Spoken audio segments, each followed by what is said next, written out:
उज्जवल Bharat news crime special report पर आप सभी का नमस्कार। उज्जवल भारत न्यूज की विशेष क्राइम स्टोरी में सभी का स्वागत है। कच्छ से बड़ी खबर, एक औरत के साथ रिश्ते को लेकर अपने ही दोस्त की बेरहमी से हत्या कर दी गई। नखताना कच्छ पुलिस मृतक रमेश की हत्या की गुत्थी सुलझा रही है, जो 2 दिसंबर को लापता हो गया था। मृतक रमेश और मुख्य आरोपी किशोर के बीच एक औरत के साथ रिश्ते को लेकर हुई तीखी बहस के बाद किशोर उसे एक बगीचे में ले गया और रमेश की बेरहमी से हत्या कर दी गई। नखताना पुलिस ने लापता रमेश की तलाश शुरू की है और तलाश के बाद पुलिस को रमेश की हत्या में सफलता मिली है।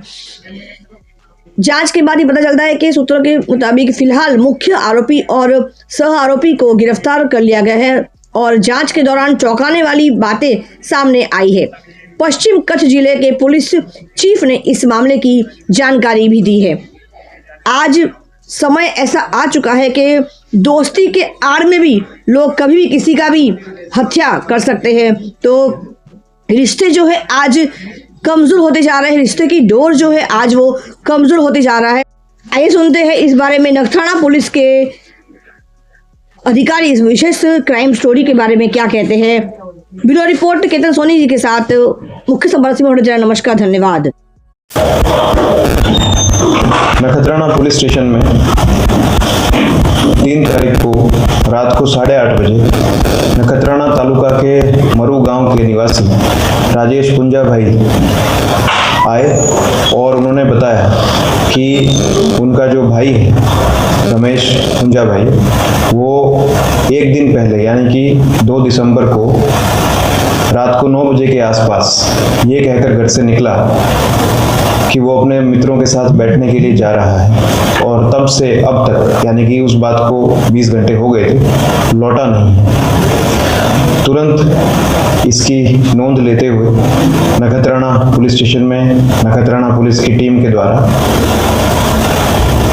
इस मामले को गंभीर मामला समझते हुए गुम नोंद रजिस्टर की गई, चाणा बुक रजिस्टर की गई और उसके पश्चात उसकी शोध खोल के प्रयास शुरू हुए। प्रयासों के दौरान गांव में जो रमेश पुंजा भाई है, जो गुम थनार व्यक्ति था, उसके मित्रों के साथ, अन्य लोगों के साथ संबंधों की तपास की गई। ह्यूमन सोर्सेस के थ्रू, ह्यूमन इंटेलिजेंस के थ्रू और टेक्निकल इंटेलिजेंस के थ्रू लगातार प्रयास किए गए और लगातार प्रयास करने का परिणाम हमें प्राप्त हुआ। जानकारी प्राप्त हुई, लगातार इंट्रोगेशन करने के कारण रमेश पुंजा भाई का मित्र, जिनसे रमेश का मोबाइल फोन भी रिकवर नखत्राना पुलिस ने किया है, उसने वारंवार इंट्रोगेशन के पश्चात एक कबूलनामा प्रस्तुत किया, जिसके अनुसार किशोर और रमेश ये दोनों के बीच में एक महिला के साथ संबंधों को लेकर के आपसी तनाव पहले से चल रहा था।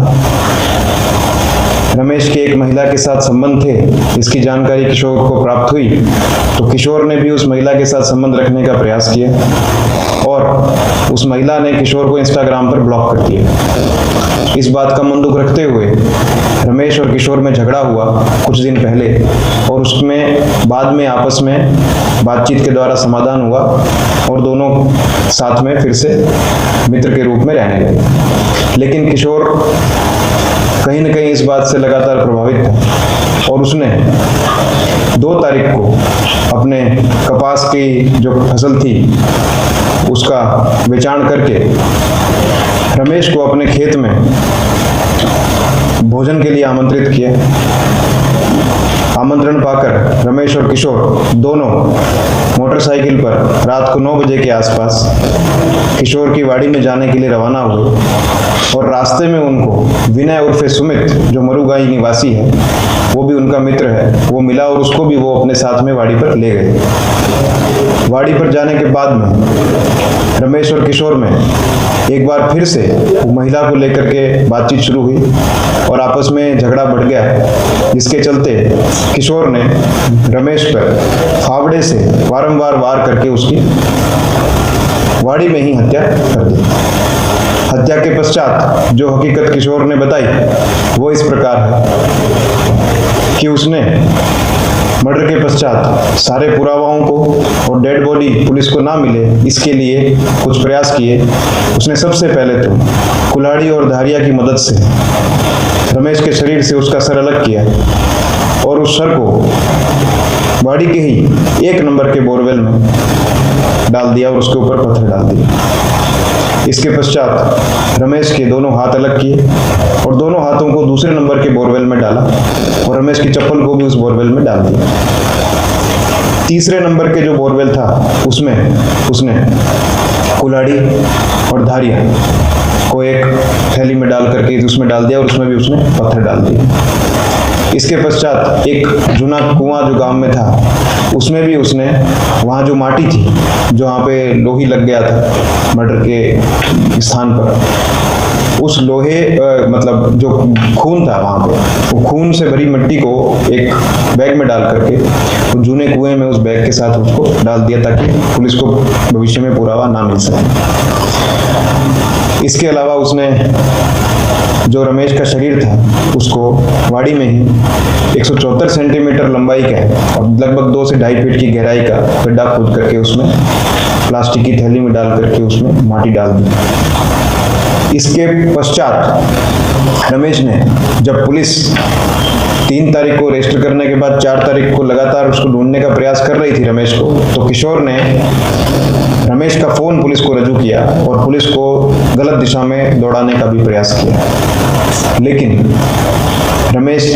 किशोर की ये इंट्रोगेशन के पश्चात जो डिटेल्स प्राप्त हुई वो डिटेल्स के बाद में कल नखत्राणा पुलिस स्टेशन जो लोकेशंस किशोर ने बताई थी उसकी वाड़ी में गई और वहां पर जाकर के सभी बोरवेल से और ये प्लेस ऑफ ऑफेंस से रमेश का धड़ भी बरामद किया है। बोरवेल से हाथ, चप्पल, शरीर के अन्य अंग, सर के पार्ट्स भी बरामद करने में नखत्राणा पुलिस स्टेशन ने काम किया है और ये गंभीर मामला है। इसकी तपास भी इसी गंभीरता से नखत्राणा पुलिस स्टेशन की टीम द्वारा की जाएगी। लेकिन इस मौत को, ये किशोर के इस प्रयास को पूरी तरह से विफल करने में नखत्राणा पुलिस स्टेशन जो छुपाने का जो प्रयास था उसमें नखत्राणा पुलिस स्टेशन की पूरी टीम का बहुत ही सराहनीय कदम रहा। एक गुम नोंद को इतना सीरियसली लेते हुए नखत्राणा पुलिस स्टेशन की पूरी टीम ने जिस तरह से कुछ ही दिनों में एक गंभीर प्रकार का जो एक मर्डर केस है उसको जिस तरह से डिटेक्ट किया है, इसके लिए पूरा का पूरा श्रेय नखत्राणा पुलिस स्टेशन के पीआई और उनकी पूरी टीम को जाता है।